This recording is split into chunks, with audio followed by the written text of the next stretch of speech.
From the banks of Dewey Lake, it's the Dewey Pod Monster.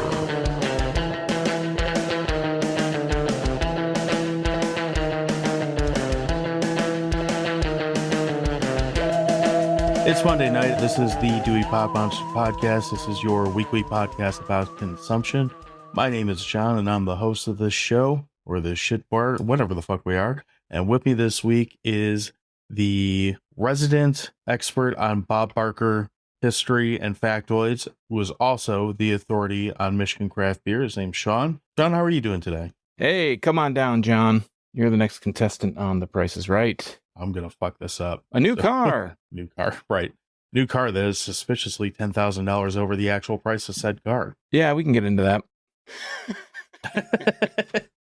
So what have you been up to this week, Sean? How are you doing? Talk to me. I'm so relaxed. I'm just like a pile of goo sitting here. I was on vacation last week. Took the family, loaded up the family truckster, drove down to South Carolina, the islands, Hilton Head in specific. And I hate people, and I hate driving, and my back still hurts. So, yeah, but I got to watch a lot of stuff. Before I left, you want to get into what I watched? Let's do it. All right, let's kick it off. So before I left, I watched on Netflix, They Cloned Tyrone. Have you seen this? Have you heard of this? No, I haven't. It sounds interesting. It's like a blaxploitation flick set in present day. It's got John Boyega, Jamie Foxx, a few other people. It's kind of like a blaxploitation noir mystery film about the government trying to placate black people. And it looks like a blaxploitation flick. They put a lot of like false grain on the footage, like cigarette burns on the corner, all that type of stuff. But it's I don't want to spoil it, but it's pretty good. Like I enjoyed it quite a bit. They put things in products that people use in the inner city or stereotypically use in the inner city, playing into that kind of blaxploitation thing. Jamie Foxx plays a pimp, and John Boyega plays like a local, I don't want to call him like a Robin Hood character, but he's kind of like a drug dealer, gangster kind of guy who gets in these scraps. And you find out pretty early in the movie, he gets shot and killed, and then he wakes up the next day as himself again, and he doesn't really remember what happened. So it's a pretty interesting flick. It fits into the vibe of the movie we're going to talk about today. Going back to your Bob Barker stuff, on my vacation, we watched on Pluto TV. It's the same on Roku TV. I think on Plex TV, it's the same. There are these services, or at least these three different streaming services they have live TV. Right. And they have all these different channels that are just one show. So we watched, I have to say, at least 20 episodes of The Price is Right, the Bob Barker era. And it's all like 1979. At least what we watched was like from 79 to about 84. And the only reason I place 84 is one of the new cars that someone could have won was the brand new, all new Pontiac Fiero, which came out in 85, I think was when the first model year was, but it was on sale in 84. Yeah. My sister had a Fiero, and I fucking hated that thing. My friend had a Fiero, and his brother had a Fiero, and he fixed it up, and he's painted it all yellow. His brother painted his Fiero some other color. We did lots of debaucherous things in that Fiero. But the one takeaway, as you do, the one takeaway from The Price is Right and the late 70s, early 80s, and hopefully this doesn't offend anyone, like nobody was fat. Yeah. All that processed food, that'll do that to you. Yeah, I could see that. So other than that, do you have any other? Oh my God, dude. I watched so much stuff. I watched the new Dark Side of the Ring. I got some of these updates on while you were gone, but that's right. Yeah, that's right. Bob Barker specifically. Yeah, what's Wrestler Corner? Because I have a Wrestler Corner bit too. So did you do the Bam Bam episodes or a newer one? I watched the Bam Bam, but the newest one, that's Bam Bam Bigelow Beast from the East, is the Dark Side of the Ring. Mm-hmm. But they had Bash at the Beach, which was a pay-per-view for WCW in the whole NWA, NWO era, New World Order, NWO. And that's basically this same thing. Yeah, it's I was gonna say Price is Right. It's this pay-per-view that a lot of people mark as being like the end of the WCW before WWE bought them. And what basically Vince Russo was a writer for WWE during that whole Attitude Era, and he got let go And he ushered in like how they did little vignettes and how they kind of treated the show. It was a little bit more adult, but they would have like shorter matches and these little backstage things smushed into it. And I don't want to get into the episode because I know you're going to watch it, but it was a good one, but I feel like it could have been stretched into 2 episodes. They really kind of glossed over a lot of the background that you needed to know, and they teased a lot of stuff in the intro of it that they really just skim over, or they just kind of false tease it. Like they say it's going to be this big thing, and it ends up like they talk about it for 3 seconds, or they don't talk about it at all. And it's basically this whole Vince Russo, Eric Bischoff kind of pissing match, and it would have been cooler if they kind of got into a little bit more of that. On top of that, I'm gonna just corner this whole corner.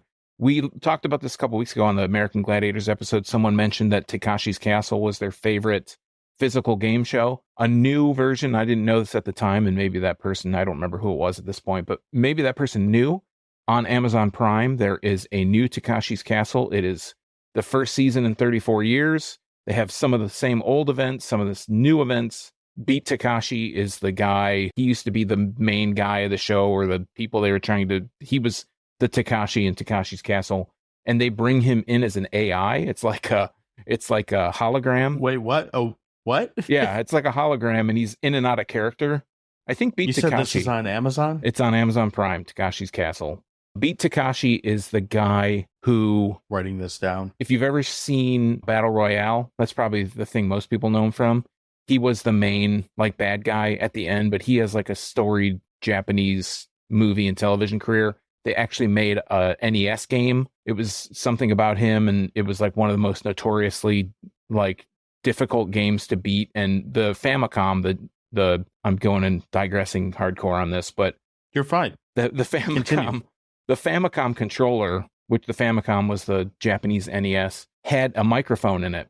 And in the Beat Takashi game for NES, you had to sing into the controller for like a karaoke thing that's in it. We'll talk about that probably some other time, maybe. Mm-hmm. Anyways, he comes on the show, but up to where I've seen up through episode 3, they don't actually show him. But they have this little like, it's like a polygonal hologram of his head, and they ask him questions, and he just kind of talks like shit about stuff. He doesn't really talk about what they ask him about.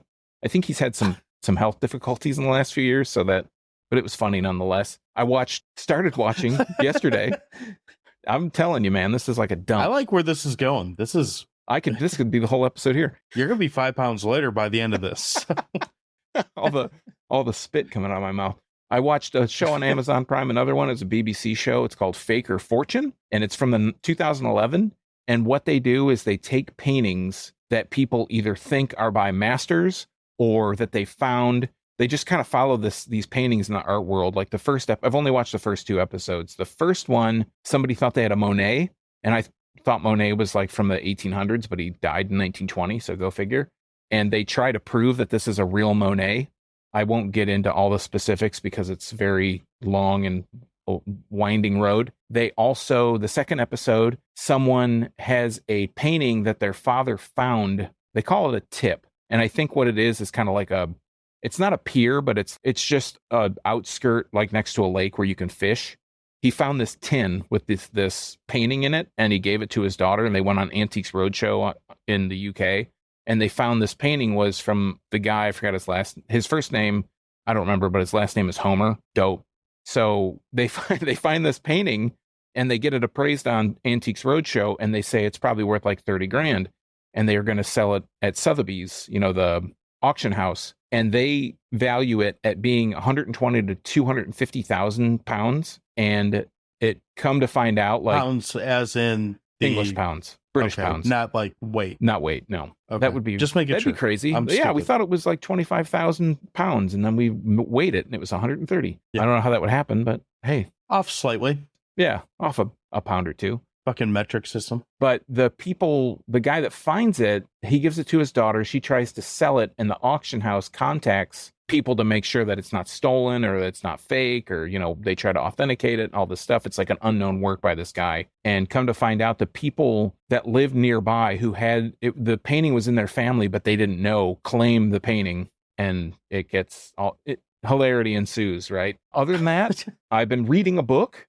because I'm on vacation. I was by the pool and got severely sunburnt. I'm reading The 90s by Chuck Klosterman, which is a really good kind of nostalgic, factual look at events of the 90s and how the 90s kind of changed things with the internet and music and TV, movies, like all the cultural, pop culture, political things that happened that kind of shaped the future, things to come. I'm not a huge Chuck Klosterman fan, but basically the same TV shows you watch, but in book form. Yeah, there was a lot of nostalgia. I was taking snapshots and sending pictures to people like, oh, remember this? You know, stupid shit like that. Yeah, and other than that, going along, wrapping it around like a good comedian would, I hate people. I went to Buc-ee's, which is their truck stops. They're like the world's largest truck stops, supposedly. I think there's like 15 of them. They started in Texas. I went to the one in Cedarville, Tennessee, on my way back from South Carolina, and I would be okay if I never set foot in another one again. And if a bomb was dropped on Buc-ee's, I don't think many people would be missed. I think that Buc-ee's is an absurdist comedian's take on a bad joke. And it's like American consumerism at its lowest. I think it was like let's make this thing the biggest place in the world and we'll just see if people come. And it's just consumerism gone wild. We were talking about this a little bit before we started recording, and if anyone wants to respond to us, whether it is in the comments on this episode, on this YouTube video once this goes up, or I don't care, social media, however you want to do it. If someone can explain why Buc-ee's is as fucking popular as it is, I'd love to hear it. I've never been to one, but I have zero interest in going because it just seems like a Walmart, a Costco, and a gas station all crammed into one just to shove it right up your ass. Yeah, all those bad things about it wrapped up in one thing. Yeah, and then they give you a shirt with a fucking beaver on it, and you act like you're some kind of hipster or so. I don't know. I got a shirt. Oh, good. I should have wore it. Instead, I have my should've. Niagara Falls shirt on. I was wondering what that was. I like the 80s vibe on it. Yeah, Niagara Falls. But that's all I watched, John. Not much. I didn't watch that much. I watched a couple things, though. I did not watch that much. I had a kind of, so we already kind of touched on a little bit. I watched the Bam Bam Bigelow episode of Dark Side of the Ring. Really, I liked it because I kind of had a soft spot for Bam Bam because I had a interaction with him at a SummerSlam event when I was a kid. Whatever his side chick's name was that was on by the ring. I don't remember her name. I went and saw SummerSlam as a kid in the Palace. And wherever my dad was working at the time, he somehow got a suite, which happened to be right by where the aisle was that the wrestlers were all walking up. So Bam Bam comes out, walks up there. He's looking crazy and all roided out and typical wrestler. And his chick came and licked the side of my head and then proceeded to go to the ring. I am never going to wash my head again. Well, I was like, I don't know how to feel about this. I feel kind of gross, but I'm kind of okay with it at the same time, I guess. I don't know. So I have a soft spot for Bam Bam Bigelow because of that, oddly. But that episode totally plays like if you said, write me a story about how every wrestler is a piece of shit, this is pretty close to how it would probably go in a lot of ways. You think the Bam Bam one was how he was a piece of shit? I thought it was how he was a pretty nice guy. Well, more so just the drugs that he got into and all that type of stuff. So it sounded like he cared about his family a lot. Yeah. He seemed like a good guy, just kind of fell into, all bad painkillers. Yeah. The most entertaining thing I watched outside of our topic this week is a movie from 1986 called Reform School Girls. Now, I mentioned this to you a while ago when we were out randomly drinking, and I found someone sent me a video of that, these women just beating the shit out of each other in what appeared to be a prison and in their underwear. That's basically what this movie is. It's like an hour and a half of women who are, it's not technically a prison, it's a juvenile facility, but for some reason every woman is reduced to only wearing their underwear in it. And there's a lot of bad fighting, and the 18-year-old is Wendy O. Williams, who's clearly 40 in this movie. That's not even a negative. If I look that good at 40, which I'm 40 and I don't look that good, I would be happy about it. But it's a pretty entertaining movie, and frankly, it's the kind of garbage that I'll probably disappoint you and make you do an episode about it at some point. So I won't harp on it too much right now, but it's on Tubi, so if you want to watch that and do some homework before we talk about it, you go right ahead. A separate podcast was talking about the movie Hatchet, which, are you familiar with that? I have not seen it, but I know of Hatchet. Okay. So I'm not going to go tell anyone to rush out and watch any of these, but I got through Hatchet 1 through 3 over the course of the week. I should rephrase it. I had actually already I had seen the first one and it was okay. And I had never seen 2 or 3, but I saw people talking about it. So I was like, well, these are on Tubi. I might as well check them out and see what they are. And they're fine for what they are. Like every one of them has some stuff that you like. It's your typical like early 2000s slasher movie that is so fucking dated with the bad music that they chose to like put in it. Like every single intro and outro is just this like new thrash metal, like rap rock shit that's just playing way louder than it needs to be. And it's the kind of thing that as soon as it comes on, you're like, well, it's 2004 all over again, or whatever the fuck year this took place. Like those, you remember that era where it's like, we're not Limp Bizkit, but we want to be Limp Bizkit, but harder. Yeah. That type of stuff. And it just sounded really bad. That's basically what the music is in these movies. Early 2000s, late 90s, basically, is what you're saying.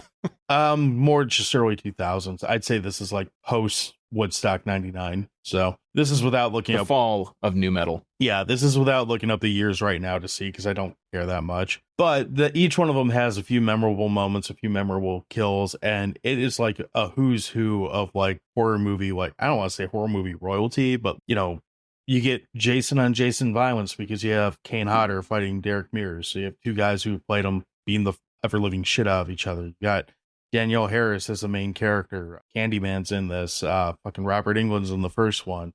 It's just, you could go through and you literally see like every person who's not dead at the time these movies were made. You're like, oh, well, you managed to get them come in for at least one shot. That's cool, I guess. Not literally dead? Yeah, not like real life dead. Okay.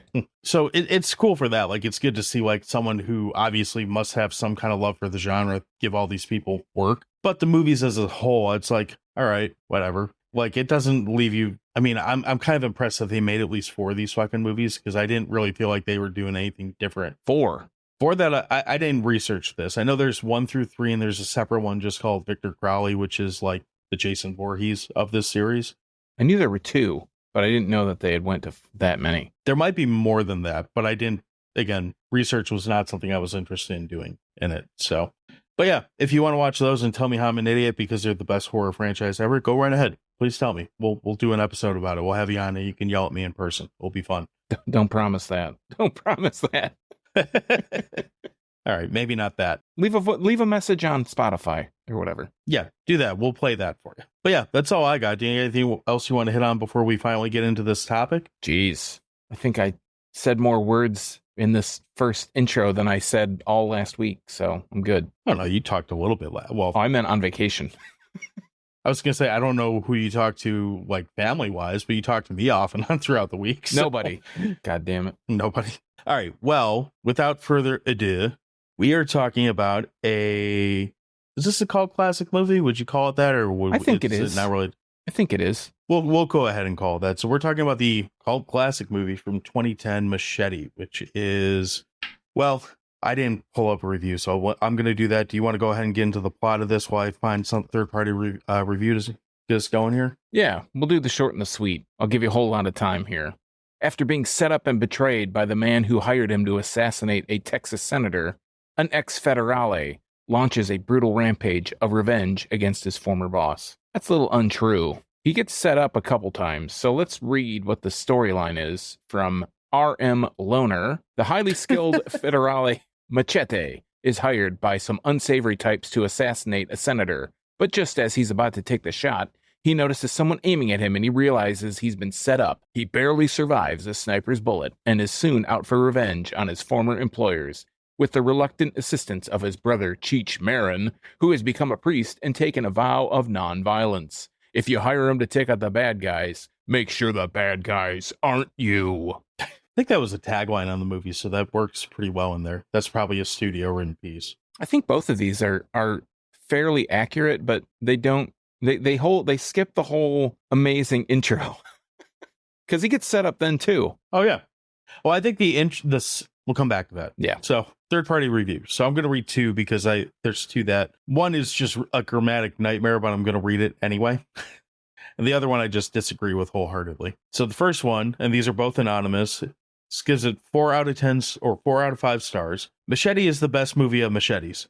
Sexy girls and Mexican culture, of all time. 7 out of 10. Okay. And then another anonymous says Steven Seagal ruined it as he ruins everything, which I disagree with. I saw this in the theater when it came out initially, and As did I. I haven't seen it since for whatever reason. And when Steven Seagal was in it and he was in the credits and he kept being in it, I was like, I totally forgot Steven Seagal was in this movie at all. I did not, because this has one of my favorite Steven Seagal movies, one of his favorite moments in all of his film. We'll probably get to it later because it's at the end of the movie, but he's Steven Seagal. So The Chair. So yeah, I think when the intention of they're saying set up, double cross, whatever, the trailer guy voice that reads that off, and the trailer guy voice in the trailer of all places. Go figure. Right. I think the double cross that they're referring to is supposed to be Steven Seagal, because that's really what sets the whole movie in motion. Yeah. But you're right, he gets fucked over kind of throughout this whole movie.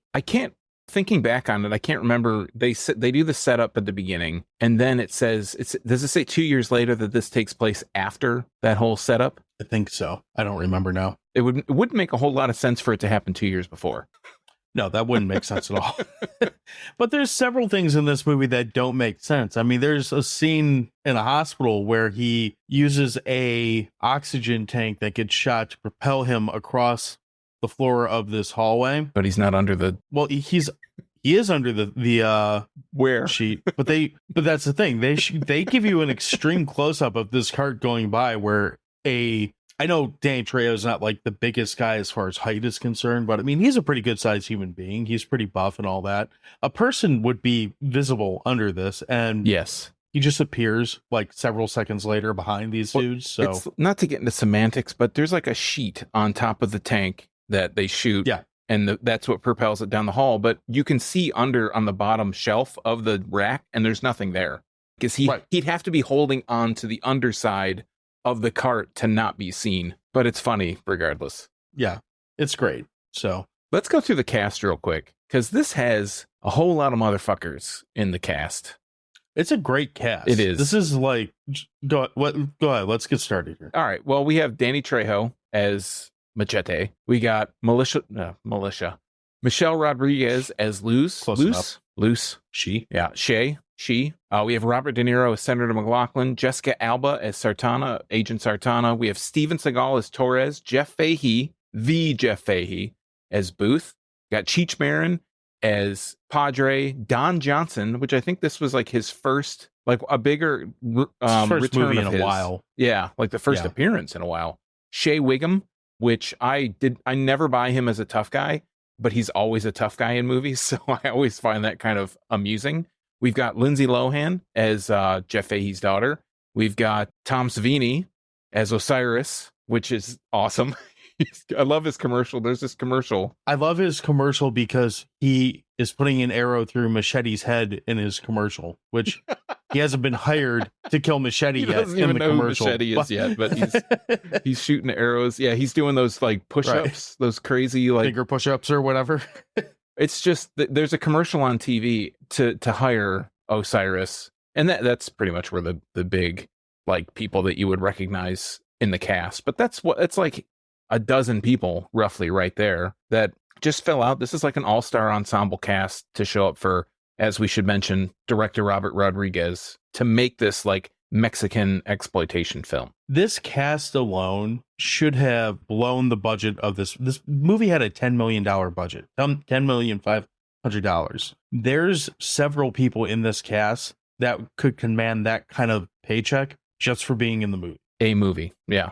De Niro for one, probably. De Niro's at the top of that list. You could probably get close to that for Cheech. Like, he's probably in demand enough, like, just because people know who he is at this point, and nostalgia sells. And I think that just with it being helmed by Robert Rodriguez, he called in a bunch of favors, obviously. Like, this was a trailer during Grindhouse, was it not? Yes. So that's the whole genesis of this. This was technically the second movie that came out of Grindhouse. So the first one was Hobo with a Shotgun, which is kind of weird because that trailer did not play in the theater when Grindhouse came out. And Grindhouse wasn't exactly a financial, I mean, it didn't lose money, but it wasn't like a big hit.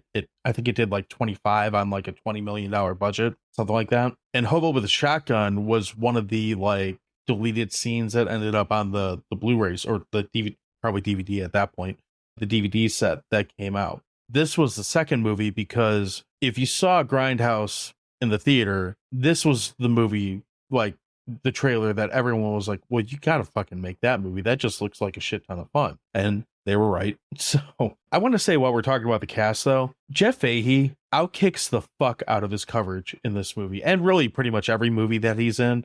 But like, he's great in this movie, and he's a shithead, but he totally carries, like, he really is the glue that carries most of the story together in this movie, more so than Danny Trejo, certainly more so than Robert De Niro. Like, he's the guy who kind of threads the needle to get you from the start of the story to the end of the story. I love all the football analogies, but I think that Jeff Fahey, I mean, he's a great actor, and I feel like he shows up in a lot of shitty movies, and he's generally the best part of a lot of those movies. This one's not a shitty one, though, I didn't think. He's great. And again, coming from the Grindhouse, like, Tarantino Rodriguez flick, he's in Planet Terror. He's one of the main characters in that, and he's fucking fantastic in that too. So a lot of these characters were in one or both of the Grindhouse movies, so it's fun seeing them kind of carry over and get drawn out more as far as whatever their story is supposed to be. Yes. So we've talked all this time. We haven't even talked about the real star of this movie, Danny Trejo. Yeah. Machete. He's the guy with the tattoo on his chest. If you don't know who Danny Trejo is and you listen to this podcast, I have no idea how you found us, but Danny Trejo is that little Mexican guy with the tattoo on his chest, basically. That little Mexican guy that's normally shot to look like a gigantic Mexican guy with the tattoo on his chest. Very grizzled, very weathered looking. And I think to date, this has to, well, maybe since this, well, I don't know. I think this is probably his biggest role. Obviously, Machete Kills, which is the sequel to this movie. But Machete is probably his biggest speaking role, and he doesn't really even speak that much either, but like top billing. I think this is the only movie I can think of that he's top billing in.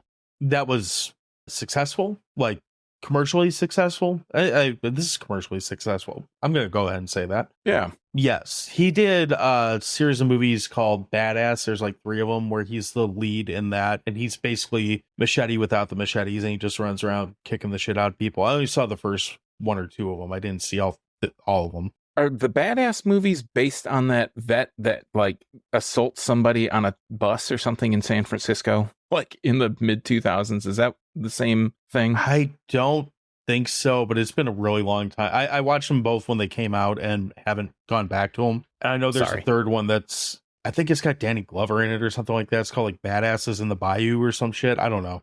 It sounds pretty bad. We're too old for this shit. Yeah, that sounds right. So, but yeah, I mean, just looking at it now, like his credit list now, most of his stuff is either walk-on part, kind of what most of his career has been, like small bit parts or like cameo type stuff. Yeah. So it's not the only movie that he's been the lead on or that he's carried. Like that's not accurate, but it's certainly been the most recognized that he's been the lead on. It's certainly got the most like hype or buzz around it, or arguably success around it. I'm pretty sure, like, I mean, I got one of his coffee mugs from his taco shop. I'm pretty sure that taco shop doesn't exist, and his empire of, restaurants and stuff that are out there now, I don't think any of that happens without Machete. So Machete, basically the character gets set up at the beginning. He's trying to rescue somebody's daughter, and Steven Seagal Torres sets him up, and the woman that he's rescuing stabs him, and they kill his wife and family, and they just leave him for dead. They don't really say what happens, like how he gets out, but then he shows up in Machete. He's Machete. Is it like L.A.? He kind of pulls a James Bond. Like, is it supposed to be L.A. that this takes place in? It's supposed to be Texas. Texas, okay. Because he's running for senator in Texas. Oh, you're right. And it's on the border. Yeah. I like the little touches that they put in the movie that they don't really call out explicitly. Specifically, like the TV channel that they keep showing where they talk about Senator McLaughlin, they talk about the attempted assassination. It's called, instead of Telemundo, it's Exactamundo. Yeah. There's like, yes, Machete already has a bullet in the back of his skull, and that's what blocks the other bullet from entering his brain or whatever. That's the only thing that saves him. There's the doctor, the network. So I guess we should get into a little bit of the story. If you have not seen Machete, this is totally spoiler-laden territory, but it's a 13-year-old movie, and if you haven't wanted to see it, then you're probably not listening to this. then you're probably not listening to this, and But you should see it.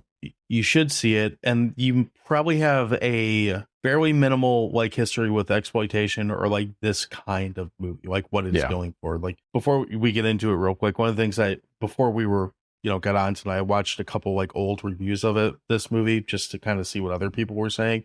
It's a lot of like, well, it's trying to be an exploitation flick, but it looks good. I was like, because you have better cameras now, why make it look like shit if you don't have to? Yeah. Costs the same to make it look half. Like just people who, if you don't like it, that's fine.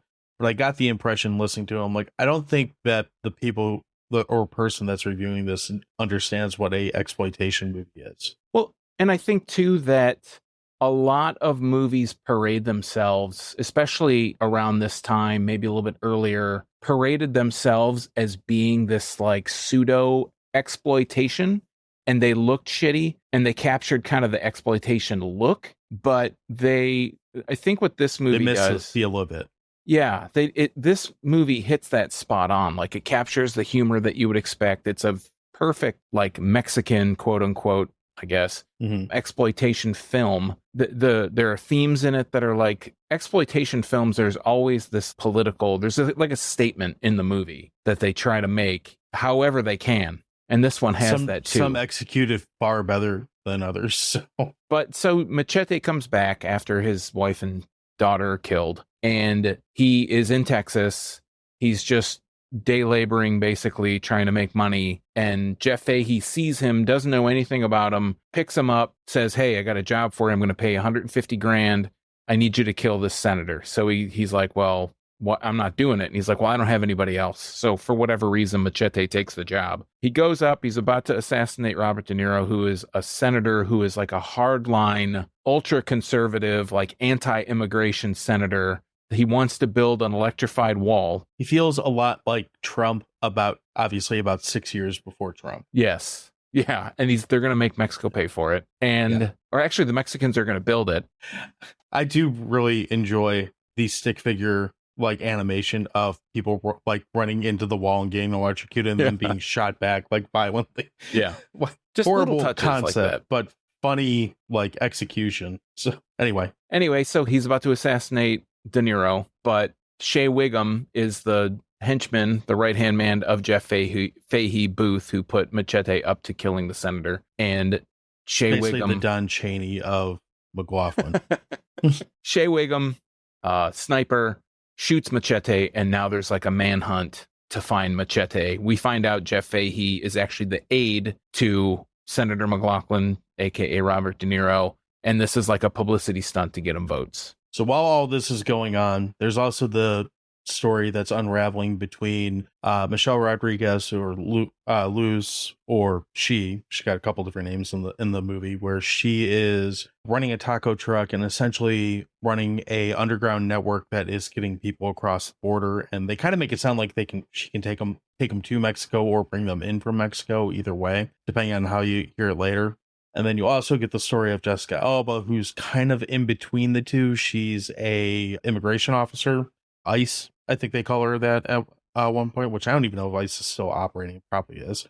Yeah, I think it is. So she's an immigration officer who is trying to work her way up the ranks, and she essentially befriends over the course of shenanigans. She gets to know Machete and kind of ties the two of them together and becomes a reluctant hero, I guess you could say, of the movie. I think initially, and then she kind of turns to get onto Machete's train. Right.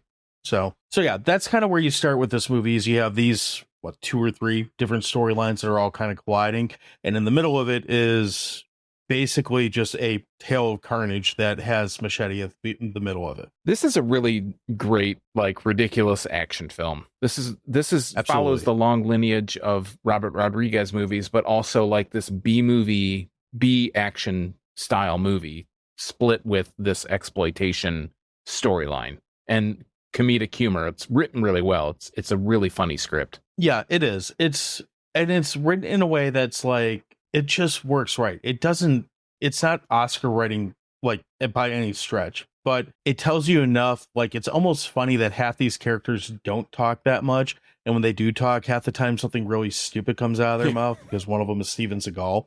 So, but it all works. And you mentioned that there was this rash of, I'm quoting, if you're not watching, exploitation, quote unquote, movies that came out in the early 2000s that kind of looked shitty. Steven Seagal's probably in half of them, to be quite honest.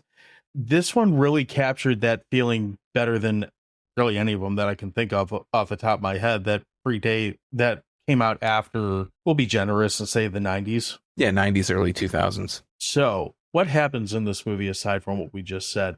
There's a lot of people that get dead in this movie. Yes. A lot of people get dead in this movie. And it's quite normal, quite comical half the time when it happens. Like, you'll see a guy just standing there and all of a sudden a machete will go through his head or something like that. Or a head will get chopped off or go through somebody's chest. And it's like the sharpest. It's the anti-meat cleaver from Intruder that we talked about. It is the sharpest machete of all time. Oh, yeah, absolutely. It's got a hellified point on the end of it too.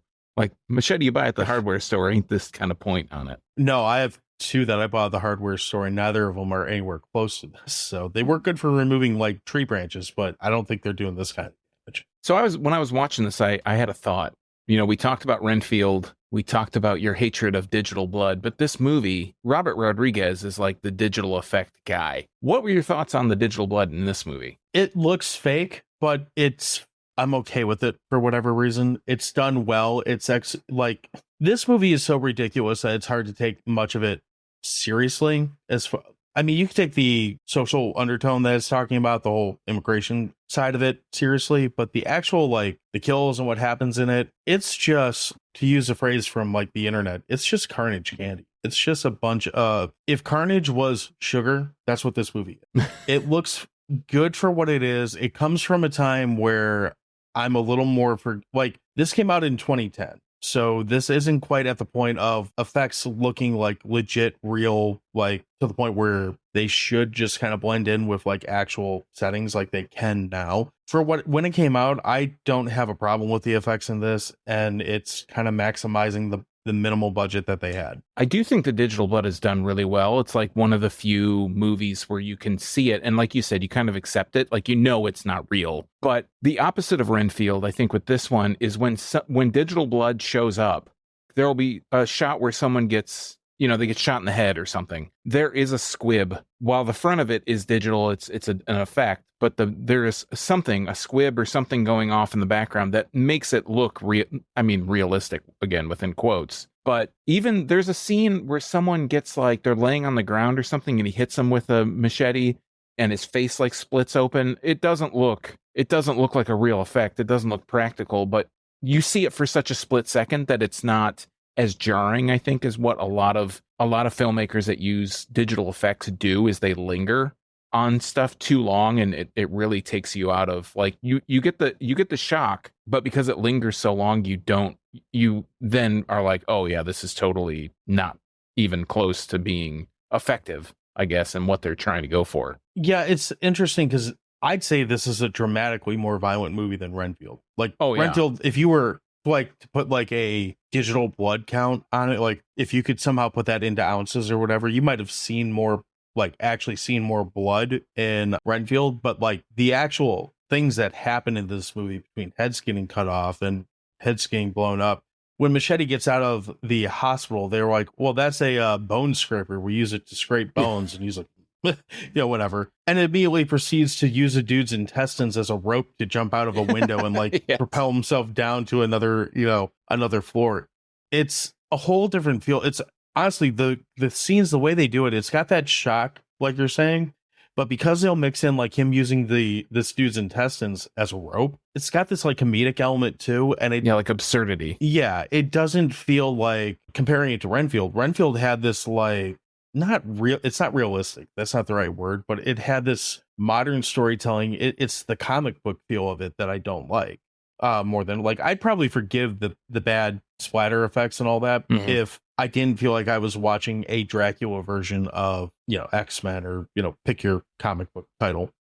That's why I didn't like about it more so, is it lingered too much on it, and it didn't give me enough entertainment in how it was delivering. Okay, I could see that. Yeah. Yeah, it didn't linger as much on it, and it did entertain me in how it delivered it with bungee jumping intestines. And I like setting up that scene It's when he's in the hospital and he's laying there, the nurses from the network, and the doctor's like staring at one of the girls' butts, and she's like, I can feel your eyeballs in my uterus. And he says, well, at least it's not your colon. And then he proceeds to tell her, well, the human body has 10 times, or what is it, 5 times the length of intestine of the height of a man, a normal. She's like, oh, the intestine's 30 feet long. And then that goes into the bone scraper, the like cat of nine tails with all those blades will cut your flesh like butter or something. That guy's plays the same type of role. He plays the ER doctor in Planet Terror, and it's the same type of thing. Like, he's just going over the top on these like really like horrific details about, like, in that movie it's about abscesses and pus and dranium and stuff like that,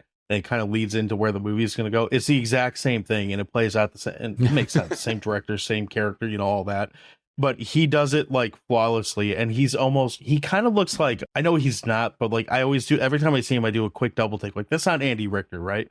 And it's not, and it probably doesn't even look that close to him. Like, if I put them right next to each other, like, well, they don't look at all. But wait, this guy's like a foot taller than Andy Richter. Yeah, but he's almost got that kind of sidekick buddy character that just works for this kind of movie, and he's just quirky enough to, he's only on screen for maybe a minute and a half, something like that. But he's memorable in this movie because of it. So yeah, I just love that he gives those little facts, and then they instantly throw the fact that he used into the movie that you get to watch.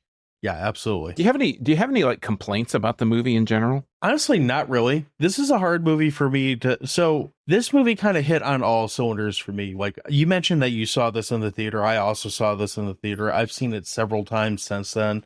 This is kind of in my rotation of movies. Like, I've had a few too many. I just want something fun to watch I don't have to think about. This is one that often gets put in. So you mentioned you haven't seen it since the theater. I've watched it 3 times this week, and I was perfectly happy about it. So, I mean, don't get me wrong. I loved it in the theater. We went on opening night. We really wanted to see it. It was like my friends and I just thought this was the best movie at the time. Just for some whatever reason, haven't watched it since. Yeah, I don't have any real, like, there's little nitpicky things. Like, it's a far cry from a perfect movie. Like, there's, we mentioned like how he's not under in the hospital scene when he's trying to break out. He's clearly not under this like cart that's flying by, but he appears miraculously.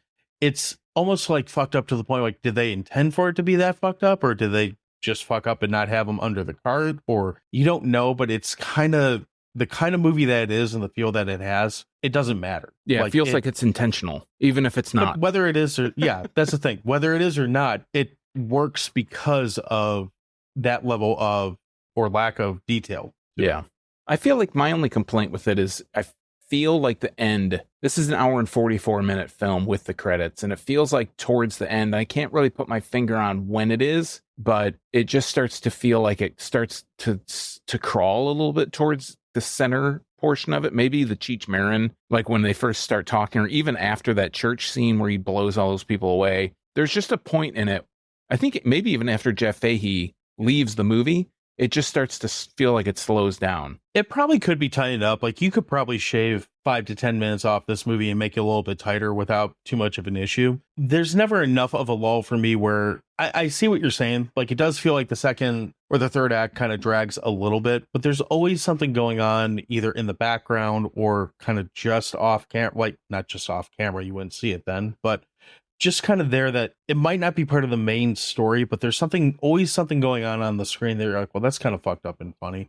You see like a very long, like in the big climax of the movie where, the network gets activated, and basically every Mexican that's crossed the border, presumably since this network has been set up, is mobilized and militarized like instantly, which makes for a very interesting looking army basically. But you're watching this very long scene where they're storming this gate, and they're coming in lowriders, and they're on bikes, and they're on motorcycles and all this shit, and they're running, and you get this one dude who comes running in. I can't tell if it's an ice cream cart or a hot dog cart or what, but he's got like an assault rifle and like some kind of food cart that he still brought with him to the fight, and little stuff like that, like, you'll catch, and it still makes me laugh. So yeah, I just think that there are so many little things hidden in the background, or like I said, little touches.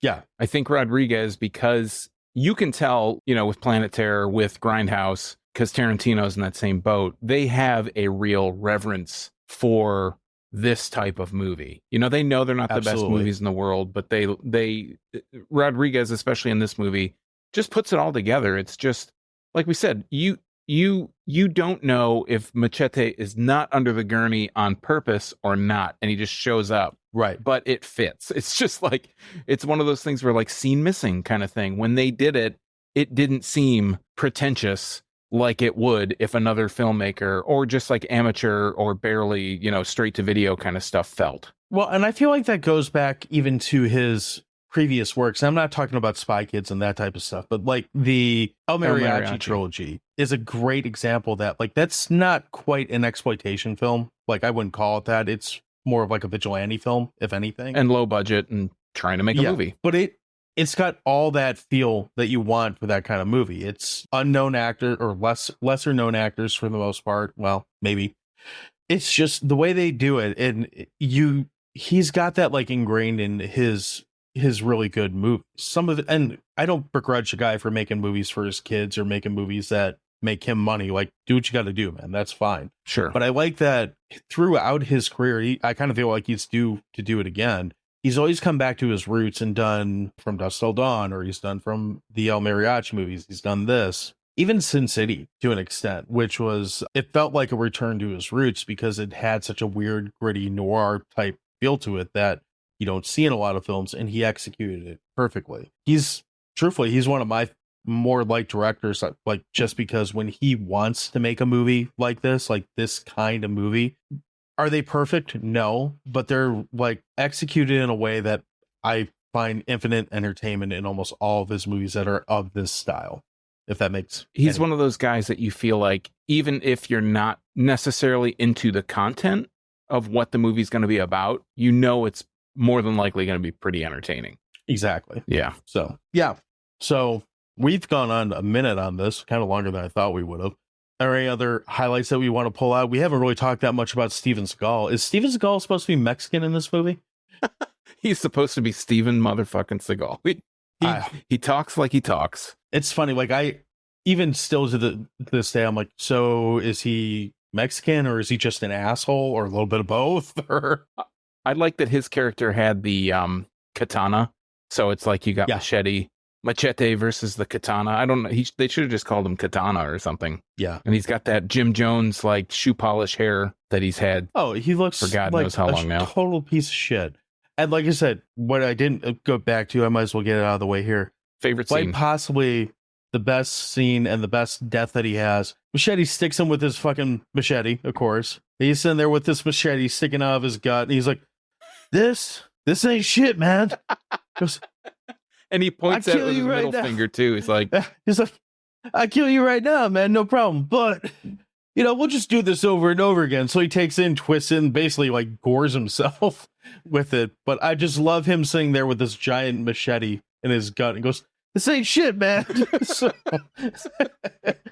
The one redeeming Steven Seagal performance, Machete. It's just chef's kiss right there. Like, that is so ridiculous and so stupid, and it saves you from having to see him in the second movie other than maybe like a flashback. I don't remember. I haven't watched the second one in a while, but it's so over the top and great. So, and this was a bit of a big return for Lindsay Lohan too, by the way. Like, this was like, oh, she's in this? Yeah, barely. I mean, body double and all. She's not in it enough for me to. I remember this is around when she was really starting to get into trouble, wasn't it? Like when she was, showing up to like she was in that Jane Fonda movie or whatever. I don't remember, Monster in Law or whatever. Freaky Friday or whatever it was. Did you say Friday? No, she did a Freaky Friday remake with Jamie Lee That's Curtis. when she was younger though. But anyways, yeah, she was starting to get into not showing up drugs and whatever, filming and showing up late, and she was starting to get a reputation as being a bit of a problem. Yeah, I don't honestly. She's in this. Yes, she is in this movie, but she doesn't give enough to this movie or take away enough from this movie that I really have a opinion of her either way from it. I just thought it was interesting she showed up. It is interesting seeing her in it now, knowing kind of where that road led to. I don't know. It's almost like a time capsule just because of that. But you could say that about half these actors. Like, I think, is Machete 2 the last movie that Jessica Alba did? No, I looked that up too because I was like, I think this is the last. No, she's done voice work. She's in 2. I know that. but she's done like Hallmark kind of movies, but not her output. Not big stuff. After this seemed like it really slowed down. Plus, she's like a billionaire now. So, well, she's a mother now too. Like she had kids after the second movie, if I remember right, and that's when she was like, "Okay, I'm gonna." She owns Honest Brand, and that's worth like $1 billion. Yeah, it's like if you're a parent, you've heard of it. Oh, I am not. So, all right, I'm hungry. You want to talk about hot dogs? I just want to say one last thing. This is one of the few Michelle Rodriguez performances I can actually tolerate. She just plays the same kind of character for everything. I kind of like that character, so it doesn't bother me, but that's fine. All right, hot I'm dogs. not going to fight you about it. Let's trade My punches. start? All right. I don't care. I'm not even going to hide it. Like, this for me is a solid 9 Mexican Steven Seagals out of 10 hot dogs. I love this movie. This movie's fun. It's, you can overthink this and break it down. And it's probably one of those movies that if you look at it, from a 2023 lens, like there's probably a ton of shit that people would consider inappropriate. And I don't know that it would necessarily get made today. I hope it does, because I still want to see Machete kills again in space. That is 100% something that I would buy 4 tickets to see it in the same day 4 times in a row. Just sight and scene. But I like pretty much everything about this movie. It's over the top. It's gory. It delivers on all the action and all the schlock and all the terrible things that I want in a movie. If I'm not watching a horror movie, 9 times out of 10, this is the kind of thing that I really want to do. And it just fires on all cylinders. I really don't have many negatives I can say about it. And even those, I feel like I'm kind of nitpicking. So I genuinely love this movie. It's in the upper tier of the movies that we've talked about on this show. Probably like top 3 or 4 from the ones that we've done so far. Yeah, I thought you were going to say you're going to buy 4 tickets so you could like lay across all the seats and just lay it down and watch it for whatever reason. I'd really have to buy 16 tickets because I'd have to still do it 4 times. You can just do it once. Yeah. But yeah, I mean, I agree with you. I think that this has all those elements for movies that we like to talk about. It has gore, it has comedy, it plays the action, it has some of the exploitation vibes. And I'm generally not a fan of the retro exploitation genre, where a current day movie just tries so hard to look and feel retro. Most of the time, it turns out that the movie just really wasn't good in the first place. The people behind it don't know what they're trying to capture with that feel, other than they like the way it looks. Like they don't go after the message. They don't have like really good writing. It's just a digital video or, with some grainy effects on it. It's almost always a straight to video kind of thing. It's just like, yeah, I'd like, Scream, Blackula Scream, or I liked Foxy Jones back in the day. So let's make one of those. But Machete is not one of those movies. It's in the vein of retro exploitation. It's got the tone. It's got the humor. It's definitely got the social commentary. We talked about all the immigration stuff. It's spot on for the genre. And this is like the perfect role for Danny Trejo. Like you see Danny Trejo today and you can still say, that's motherfucking Machete. You know what I mean? Like he is still that guy. I guarantee you more people come up to him and say, hey, it's Machete, than say, hey, it's Danny Trejo. Like I have no doubt about that. Speaking of tacos, I love the scene where they pull him to get in that fight in the alley near the beginning, and he's just got that taco in his hand. He never throws a punch, but he's just like dodging and takes a bite of his taco. He's just like so nonchalant about the whole thing. Anyways, yeah. For me, Machete gets 9 intestinal dives from a hospital window out of 11 hot dogs. This is probably, of the movies that we've watched this year, I would say the only one for me that is better than this so far has been Evil Dead Rise. I thought that was awesome. This is like on that same kind of vibe, that same kind of wavelength, different kind of movie, of course. But if you are a fan of the kind of movies we watch and you have never seen Machete, you need to like watch it as soon as you can. Absolutely agree. So if you want to do that, it is also available on Tubi right now. So if this is actually coming out, it just got added to Tubi. So this will release at a fairly good time for that. So Tubi, you could go ahead and throw us some money now, since we're constantly talking about the shit ass movies that are on your platform. But I digress. Let's see. Question of the week. We had a question of the week. We do that once in a while here. So this week, our question of the week was kind of to the point. What is your favorite exploitation movie was our question of the week. We only got 2 answers though, so no one loves us except for these 2 people. That's right. Thank you, 2 people that love us. So Ebony061, who I believe is the same person who told us about that her favorite violent game show or whatever we call it was.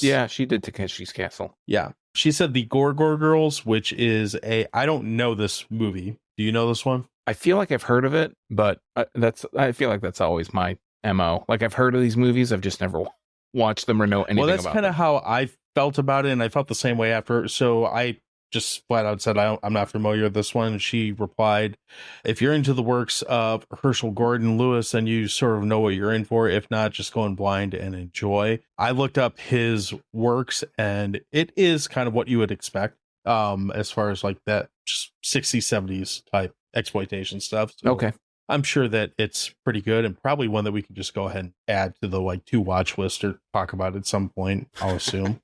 And then our friends over at Dissect That Film gave a loaded response, but I'll go with it because I respect them and I like them. I know this won't be a popular answer, but I have to go with The Devil's Rejects, which I replied to them. There's an audience for that. I'm the one who hates it. Don't take that the wrong way. So Devil's Rejects is an interesting answer, though, because I had never really thought of it as an exploitation film. It's been a while since I've seen it for obvious reasons, but kind of looking back on it, it kind of more so than being a horror film, it does hit a lot of that exploitation film type checkmark or bullet points. I don't know that it would make any type of real social commentary other than these people are fucked up, but I like that answer because it is something that I would not have gone down that road, because I always think that as a horror movie, not necessarily an exploitation. Like, I think that's kind of a hard question too, because exploitation can be, anything. It can be any kind of film. Really, Yeah. It's just like how it attacks it or how it kind of presents itself and the themes behind it. Yeah, and in case you were wondering, I am by no means an expert. I'm kind of a moron, and like my definition doesn't mean shit. So,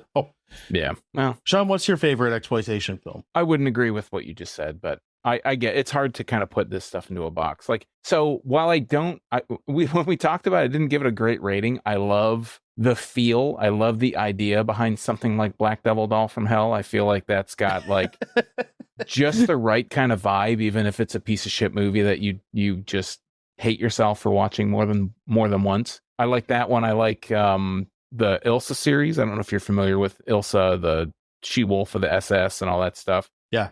Those are just kind of like sexploitation. I like those kind of films. Which was another one that was, I don't know if it ever got greenlit or not, but it was another one of the trailers that was in Grindhouse, was a Rob Zombie film called Werewolf Woman of the SS, which was supposed to be right in that vein. In that vein. So I don't know if they ever greenlit that. And then this would have been around the time that Halloween 2 came out, and he kind of pissed off a lot of people. Oh, so he burnt up his cred. Yeah, I'm not even getting into the argument or debate about what Halloween 2 is. That's a whole different conversation, but it's undeniable that he kind of went a different route from Hollywood after that movie. So I don't know what happened with that movie or if it ever got off the ground, but same type of vein. And I'd also add into that, I like a lot of blaxploitation films. So I think that I mentioned earlier, they clone Tyrone, that style kind of movie, Three the Hard Way or Foxy Brown or those like the Petey Wheatstraw, all the Rudy Ray Moore kind of films. I like those kind of feel too. So I guess while I don't really like the movie, I do really like Black Devil Doll from Hell. I think that's my true answer. I mean, it's just so ridiculous. And there's so many morals that they're trying to teach you that are just so whatever. Convoluted. So laughable.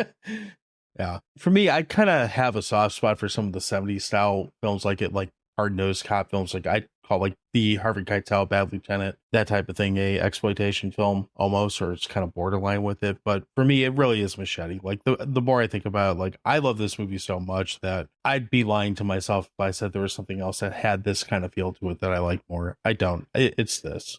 Yeah. I mean, it's not a bad choice. It's hard to debate. And again, I love the second one too, and I'm sure we'll get to that one somewhere down the road, but that's a whole different conversation. So do we got anything else we want to talk about on this one? I know we're running a little long for us at this point, or do we want to start wrapping up here? Nah, I think we're good. So in the meantime, we would greatly appreciate it if you did some of the following things, because we need your help to kind of keep things moving along here. You could follow us on all the social media networks. We are on Twitter or X, whatever it's called now, Threads, Instagram, Facebook, TikTok. I think I'm on Mastodon. Pretty much if there's a social network, you could probably find us at Dewey Pod Monster. We're on Slasher. That's another one. At Dewey Pod Monsters where you would find us. You can check out our site, which is crap.town. Yes, that is a real site. And of course, you can follow us and subscribe to us on YouTube.